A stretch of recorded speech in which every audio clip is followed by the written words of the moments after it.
Adilabad district, a district known for its highest rainfall and thick forests, but present conditions of drought for the past 2 years have led the farmers to much depressed conditions. RAD scheme came as a boon to the selected villages of Bhainsa division, as the scheme has many components of agriculture and allied sectors for additional income to farmers through farming systems and resource conservation technologies, where components are given at 50% subsidy. The villages selected under RAD scheme of Bhainsa Mandal are Degan and Eggam. Therein comes the story of Miss Lakshmi from Eggam village, who is one beneficiary among many and took one goat and sheep unit, and in her words, her plans to become successful through goat sheep unit. Loan కట్టుకున్నాం 25,000 CID సార్ల దగ్గర loan కట్టుకుంటే మా సార్లు కూడా 25,000 loan ఇచ్చారు వాళ్ళు.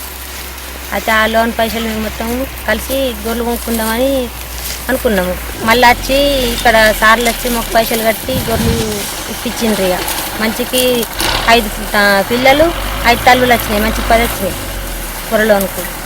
మళ్ళీ తర్వాత ఇక మేము అవే ఇక 1కి 2 ఇట్లా యాటిని పెరుక్కుంటూ పోతాయి అన్నట్టు మేము గొర్రెలోని తీసుకున్నాము. ఇప్పుడు మొత్తం మాకు ఒక 25 ఉండే సారు, ఇప్పుడు ఒక మొత్తం కలిసి 25 అవుతున్నాయి సార్. మాకు గొర్రెలు మొత్తం కలిసి 25 అవుతున్నాయి.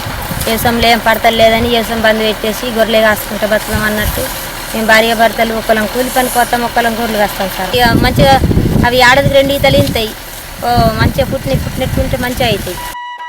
Mr. Lakshman, a young farmer from Degam village, is one beneficiary in livestock farming. Today, he is a successful man with the selling of milk and make an income of rupees 15,000 to 20,000 per month, and his success in his words. మా ఊరిలో మా MLA గారు మరియు ఈ water side వారి మా సర్పంచ్ గారి ప్రోత్సాహంతో ఈ గేదెలను సబ్సిడీ ద్వారా ఇవ్వడం జరిగింది. ఇప్పుడు నాకు చాలా మంచిగా ఉంది, చాలా ఆదాయం బాగుంది. నెలకి నాకు 30,000 ఉంది, ఖర్చులు పోను నాకు 15,000 మిగులుతుంది. గత 3 సంవత్సరాలుగా కరువు ప్రాంతంగా ఏర్పడ్డది కాబట్టి ఈ పథకం ద్వారా ప్రభుత్వం నుండి లబ్ధి పొందే ఆలోచనతోని ప్రతి రైతుకు చాలా మంచి లబ్ధి పొందుతున్నది. అంటే దాదాపు ప్రతి రైతు ఒక రోజుకు 10 లీటర్ పాలు అమ్మడం ద్వారా రోజు 400 రూపాయలు లబ్ధి పొందుతున్నారు. అలాగే ఈ గొర్రెల విషయానికి వస్తే కూడా ఈ గొర్రెలు ప్రతి సంవత్సరము 2 ఈతలు ఈనడం అనేది జరుగుతుంది. అంటే 2 ఈతలు అంటే ప్రతి సంవత్సరానికి 2 పిల్లలు రావడం అనేది జరుగుతుంది. కాబట్టి ప్రతి రైతు కూడా ఈ విషయంలో సంవత్సరానికి ఈ 50,000 ద్వారా ఇంకో 50,000 లబ్ధి పొందే అవకాశం ఉంది. కాబట్టి ఈ పథకం మా ప్రాంత రైతులకు చాలా లబ్ధి చేకూరుస్తున్నది. నా పేరు అమరేష్ కుమార్, నేను assistant director agriculture water shed. ఈ పథకంలో ఇక్కడ 4 గ్రామాలు ఎంపిక అవ్వడాయి, కానీ గవర్నమెంట్ ఆఫ్ ఇండియాలో ఉన్న వాటిలలో ద బెస్ట్ స్కీమ్ అని చెప్తారండి ఇది. దీంట్లో 50% లబ్ధి, 50% రాయితీతో ప్రతి వస్తువు తీసుకోవడానికి అవకాశం ఉంది రైతుకు కావాల్సింది.